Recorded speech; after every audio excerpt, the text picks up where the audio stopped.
still learning. Can you imagine something like debridement? I'm still learning. So when Surya asked me what topic, I said, let me think, and I think debridement is a much needed talk because we all take it as last case in the OT and the junior most person is asked to do it. It's not that easy. So I thought I'll take this talk on that topic. Debridement is the key to infection control, not antibiotics. Antibiotics are just an agent. So if you leave dead tissue, if you leave material for the bacteria to grow, they will grow whatever antibiotics you may give. You can't kill all of them. But if you don't leave any scope, the body will take care. So for infection to continue, you need microorganism, bacteria, fungus, whatever, and you need a safe haven for microorganisms. They should have a good go at multiplying and creating mess for you. And what is this safe haven? Safe haven is dead tissue, dead space, biofilm, and unstable construct.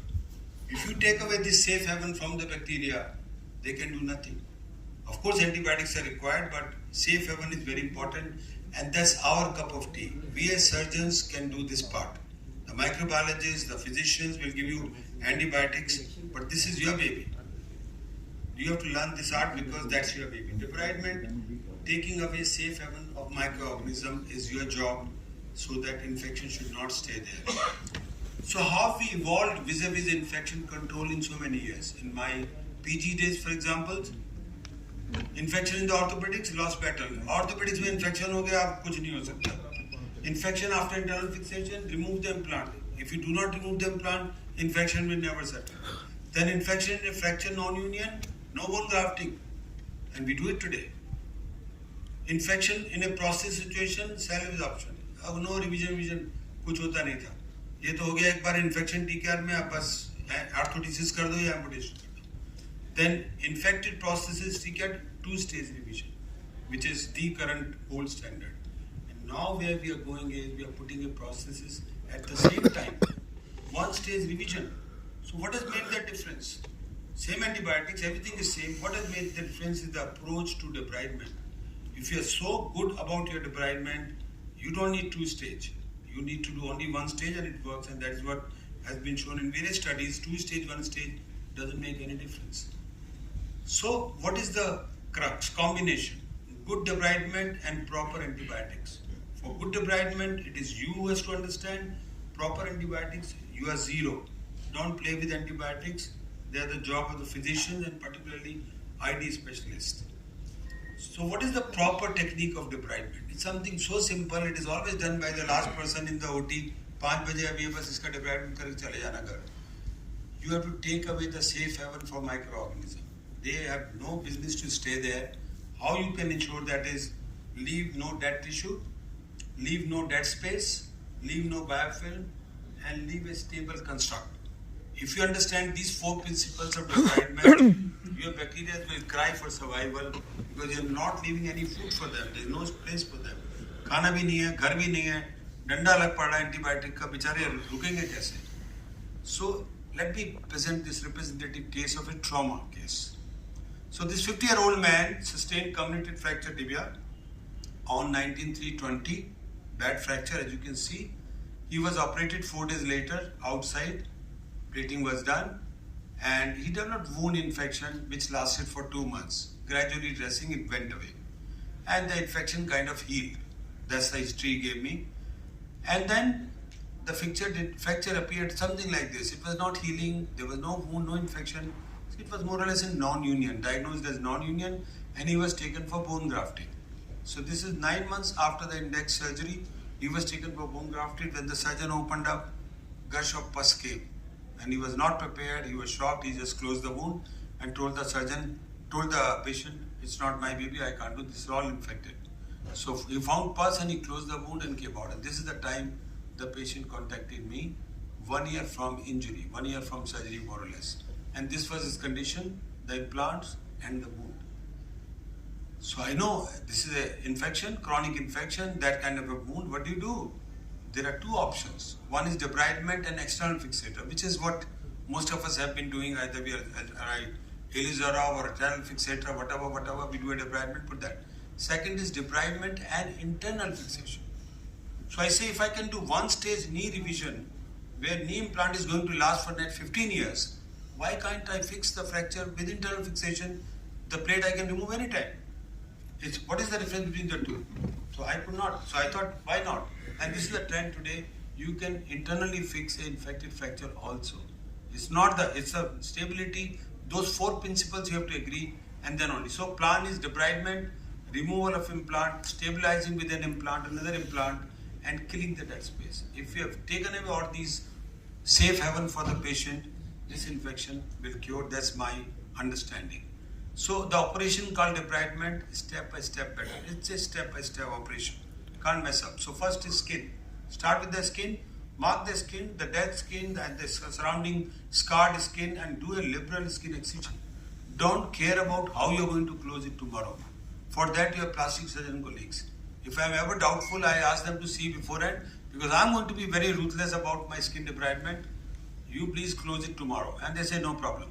So use the previous incision, very good. Extend the incision, you can see how much. I have extended all over. It has to be a big incision. Small incision is equal to incomplete debridement. And that is what we do. We take them to the casualty and the dressing room and then cut a little bit here, the homeopathy, and the infection doesn't subside.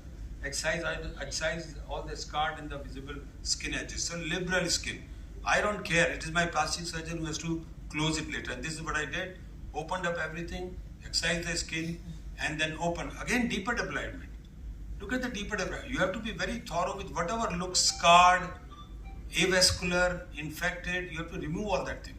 So be on a removal spree. Don't think about how you are going to close it tomorrow. There are methods. So this is the one that we removed.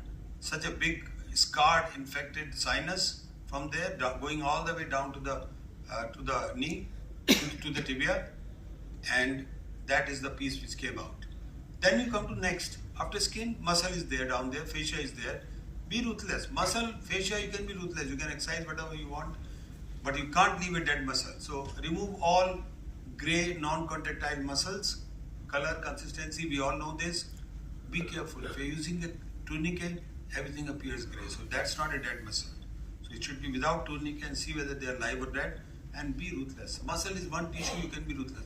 Neurovascular bundle छोड़ के सब काट सकते हो उसके आसपास जो भी है. Bone debridement is the key, which we are scared, because if I remove too much bone, what will I do with the gap? That's the inhibition. So we are very conservative always. Adequate debridement, not over, not under. Punctate bleeding should be visible from the bone. How do you say this is a live bone?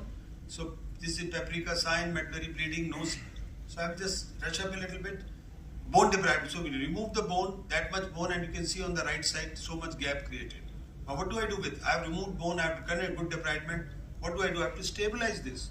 The fourth principle was stability. So fix with a plate, with a bone cement, and very stable construct. Now I'll end up with this, because I was very ruthless about removing the skin.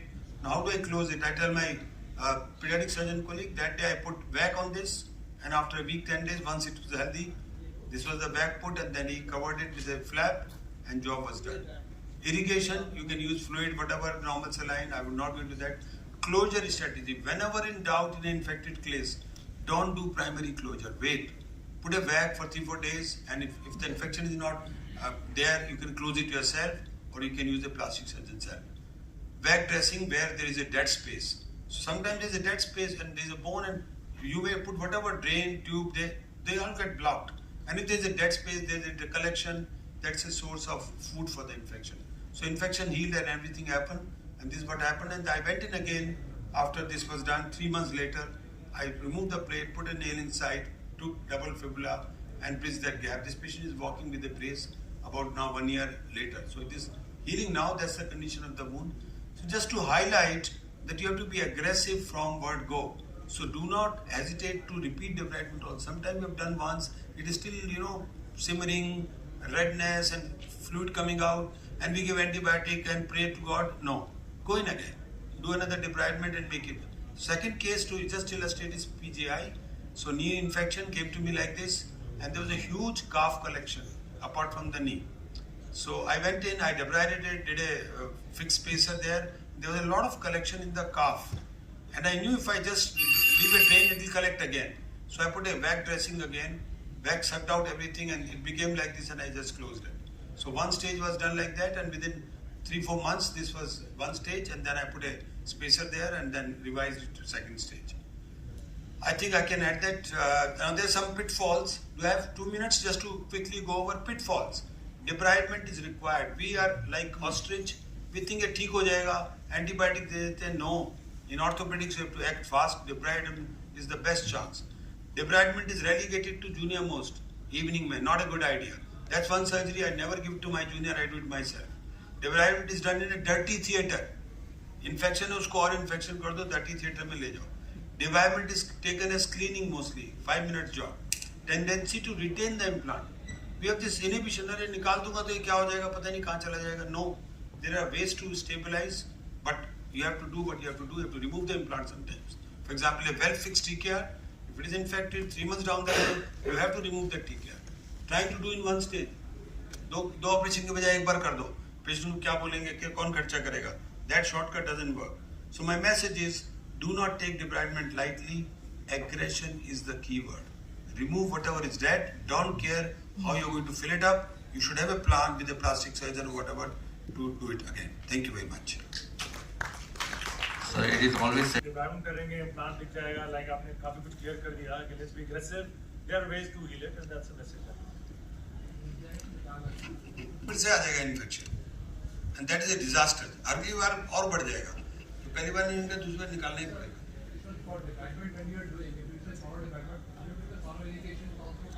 Absolutely, many times. Throughout, after every step, wash. After skin, wash. After deep, wash. So keep washing every time. So it's a every time wash. And sir, we do it the traditional way of peroxide and cocktail of peroxide and. No, I've thought about this a lot. I just should beat it. Just beat it. I don't know. Even saline is good enough. Sir, any occasion you have to relook the wound after 24 hours or 48 hours or so? No, we see the wound after 24 hours, after 48 hours. If it looks shady, open up again. It takes quite some guts, particularly in private practice, to tell the patient अभी एक बार और operation होगा और 1 लाख रुपए लगेगा. It takes time, but you have to sit down with the patient, tell him that is the situation. Particularly if it is not your case. Most of my cases are luckily not my cases, so it's very easy to convince them to do what I want to do. Sir, I close this.